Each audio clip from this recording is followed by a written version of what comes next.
Today, here on the MT and Me, something a little bit different. We're inside Pearl on a rainy, stormy day. Gonna look at the roof, see if we can find some of those places where she's been leaking.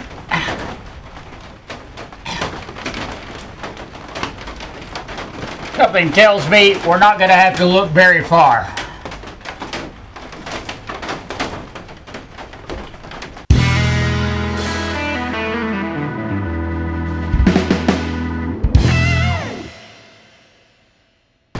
Welcome back to the MT and Me, and thanks for joining us again, my nomies. Like I said, it has been a dark and stormy night, and it shows. I've got some tarps, including one on top of my home, that have been blown over. I'll show you that here in a little bit. A few more limbs down in the yard, some things blown around. We had some very strong straight line winds at about 3:30, between 3:30 and 4 o'clock in the morning, along with some extremely heavy rain, constant thunder and lightning. It's just been an interesting morning. As you can hear, it is still raining, still thundering outside, and I thought this would be a great time to get into Pearl and look for some of these leaks that are on the roof that we've been fighting, okay?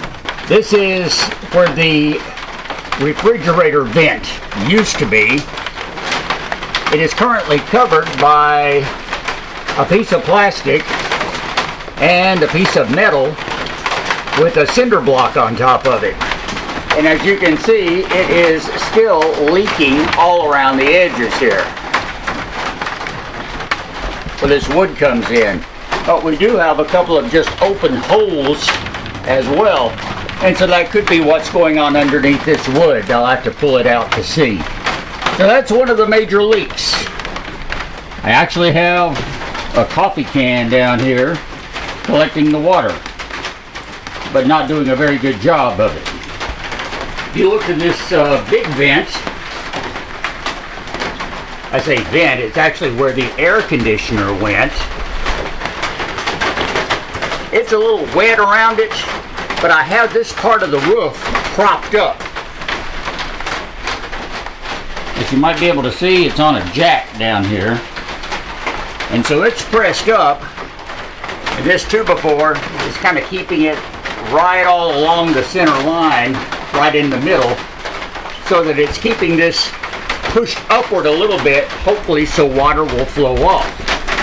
Now as we get up closer to the front, that's not the case, because this is where it runs into the mounting on the fiberglass over tab, and right along here we've got a drip, like right here for example.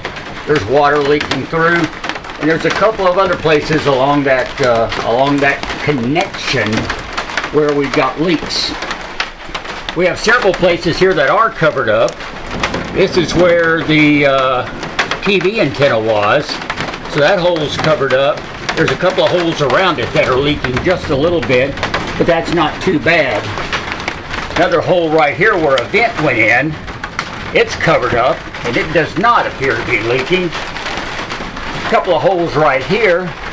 These are where the drain vents went out originally, and so far they are covered and they are not leaking as well.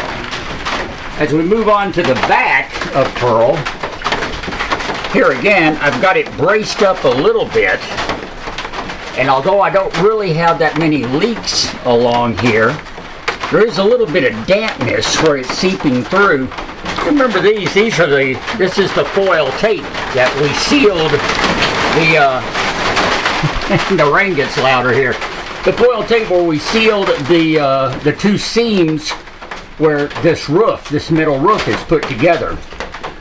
Mobile Traveler made several different models, and they made the same type of capped roof that sat on them. Well, some of their models were about 8 feet wide. Pearl is one of them.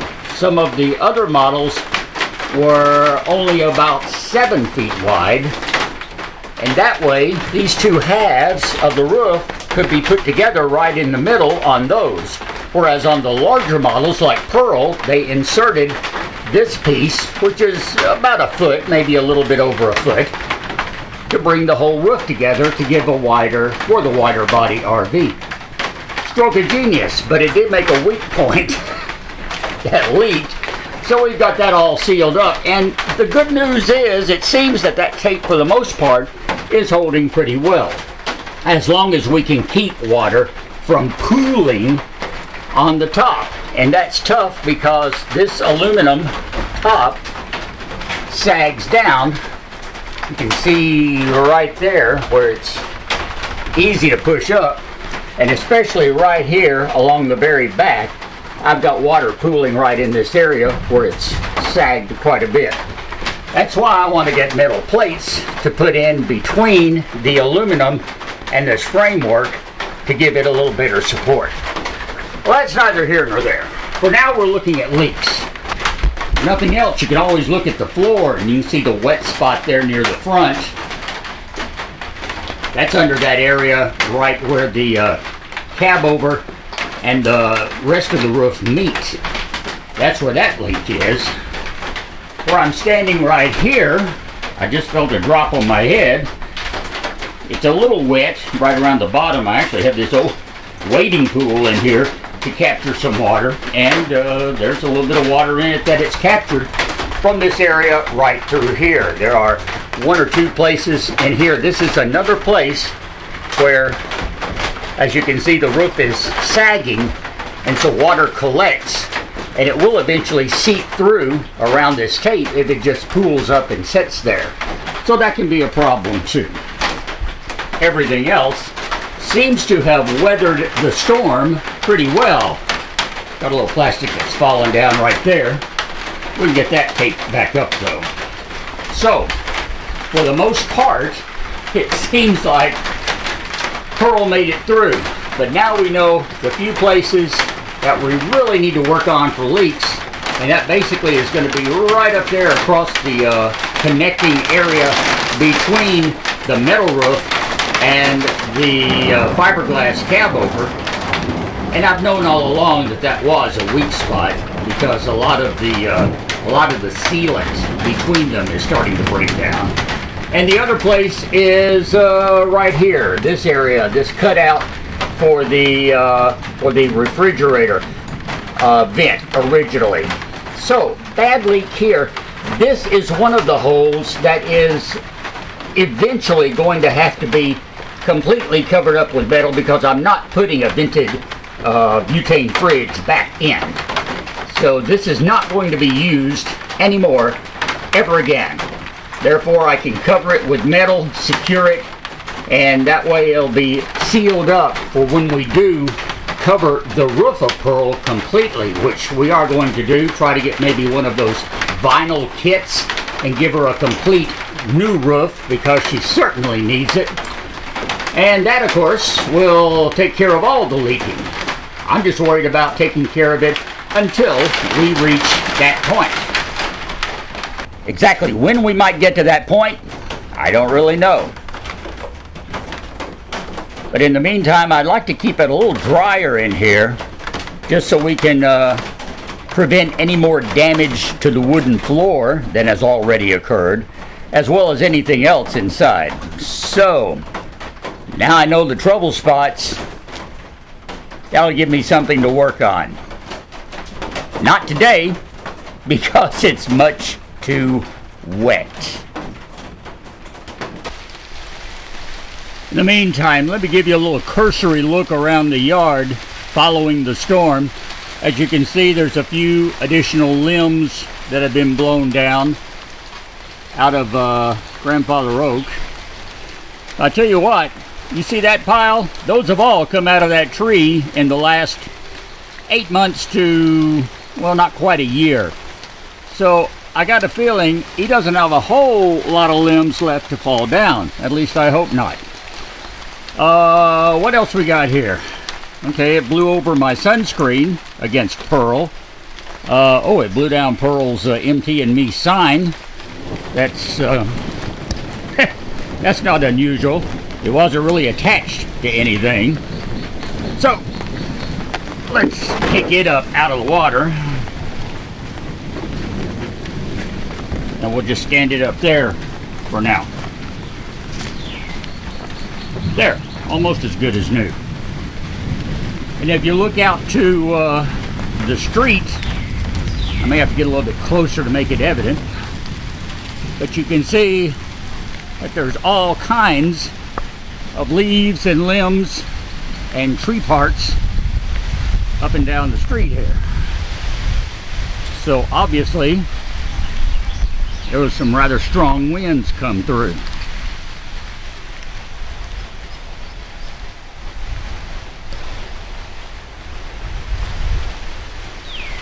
But Pearl survived. It did blow down my work board that I keep leaned up against the front. And here again, that's no surprise. We'll lean it back up. We'll move that later. The one thing that the wind did, the major event, at least for me, is this. Now from this angle that looks absolutely terrible. It's really not that bad. But I have a heavy tarp over much of my mobile home, over the roof line, because it's an old roof and it wasn't leaking, and I wanted to be sure it didn't start leaking. So this is actually a billboard sign. It's a vinyl billboard. You can buy those things online in various sizes, and I was fortunate enough to find one almost as big as my mobile home. It goes to about right there. And after much effort one afternoon, me and Ree and Sean, remember Sean, our godson, got this thing up there and got it positioned over the top and had it secured with weights, with concrete block and rope held in place. Apparently some of that rope was rotten enough, and I didn't realize it, on the back side, that it gave way. And when it snapped, the wind got under that tarp and has blown it over here to the side. It's on top of a bush, a tree there that's all smashed down. I'm not worried about that, but I am going to have to get some rope attached back to that tarp and see if I can't pull it back over the top of the trailer. So here again, it's the power of that wind that came through.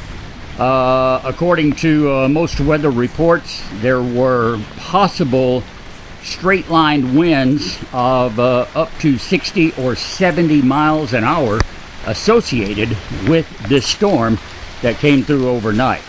And it looks like it might not have been 60 or 70, but it was powerful enough to rip that tarp loose from its moorings and flip it over the side. I'm just very lucky, very fortunate it didn't blow it completely off, so maybe it won't be such a struggle to get back on. These trees apparently came through unscathed. I don't see anything below them, but they're young. Well, I take that back. Here's a couple of little limbs that could have come from them or may have come from the grandfather. Not too sure here. Though I do know that these were not here yesterday. A couple of pretty good size limbs that fell down, and a whole lot of just smaller stuff that is scattered around the yard. And that is the story of the storm. Pearl may be leaking a little bit. She's still in one piece. I'm still convinced she's going to make a great home once I get that roof fixed.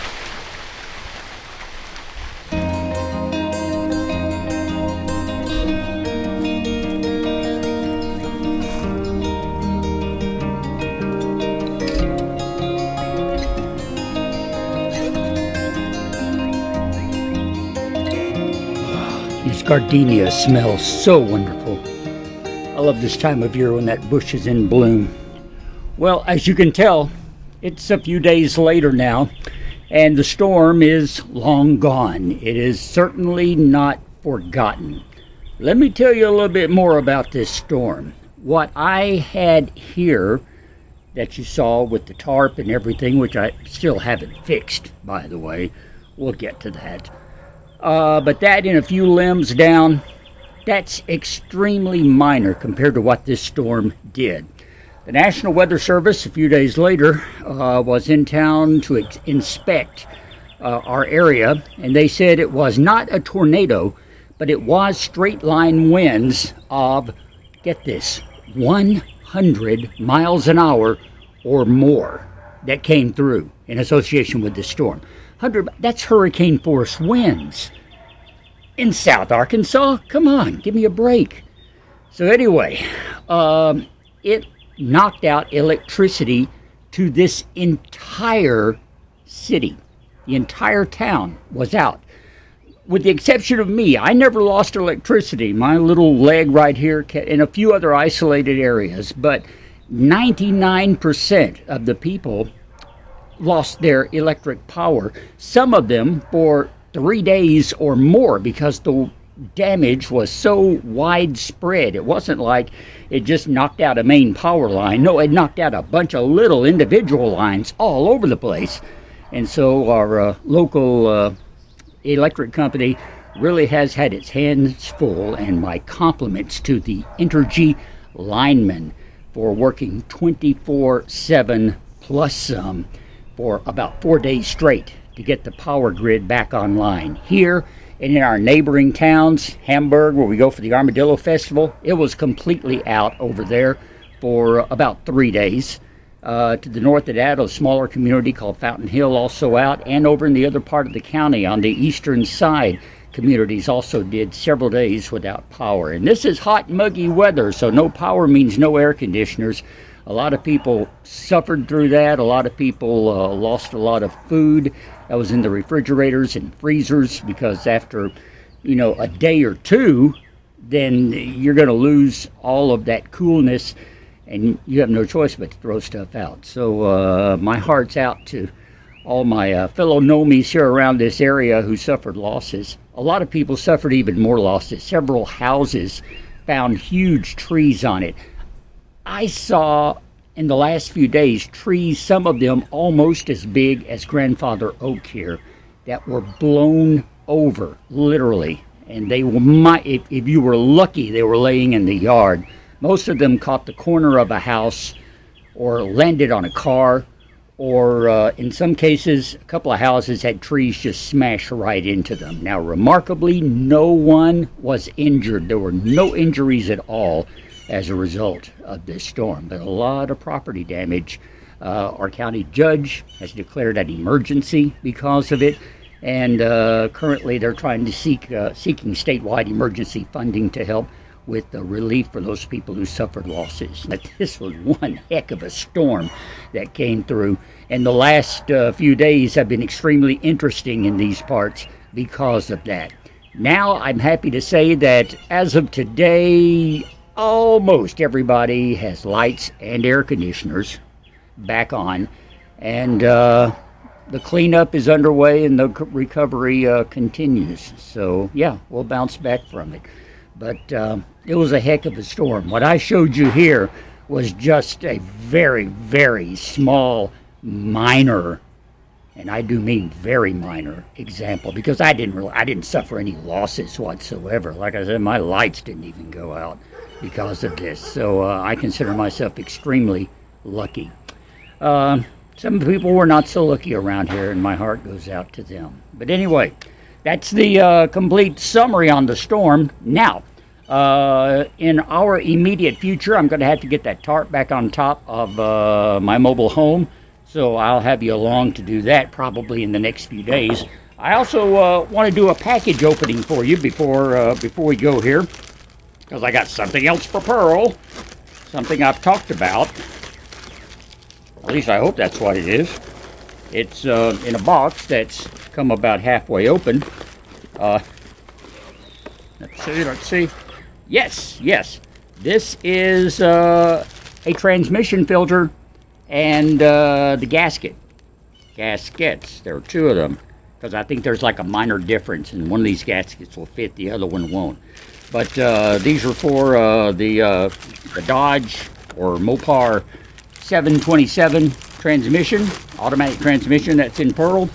So we've got that. And I don't have transmission fluid, though, so I can't go draining transmission and changing all that until I stock up on some tranny fluid. But that's another job we'll be doing in the near future, dropping that transmission pan, because there's no drain plug on a transmission. Like for an oil plug, I've always wondered why they don't do that, but they don't. You just undo the pan and drop one side of it, let the fluid flow out, which is usually a big mess. And then you take it on off and get the rest. Clean it out, change your filter, put it all back together, and fill her up with fluid again. Sounds simple. Probably won't be. Most of the things I tried to do on Pearl that are supposed to be simple just don't seem to turn out that way, do they? I don't know if it's me, or if it's Pearl, or if it's just karma. It's hard to say. Let me know what you think. My comments are your comments are always welcome below on what's going on here, okay? So let me know. And if you got any tips for changing transmission fluid on an automatic transmission, I'll take those too. And as well as getting a tarp back on top of the mobile home. Brilliant ideas. Sometimes I don't have enough of them, so I'm depending on you. I depend on you to watch every week too, and to subscribe if you have not done so already. Give me a thumbs up. Like I said, that's what YouTube pays attention to. More likes, more thumbs up mean a bigger exposure for all of our videos here on the MT and Me. And that's a good thing. Below you'll find a link to buy me a coffee if you'd like to help out with the Pearl project. Also a link to the MT and Me, a website that's got all kinds of information about me and Pearl and the MT Corporation and just all kinds of stuff, plus links to most of our videos. I really appreciate you guys, all right? So very much. And if any of you watching are local here and have suffered losses because of this storm, I truly heart you and hope you can recover from it soon and bounce back, okay? To you and to all the rest of my nomies out there, I love you guys. Thanks a lot for your support and for watching.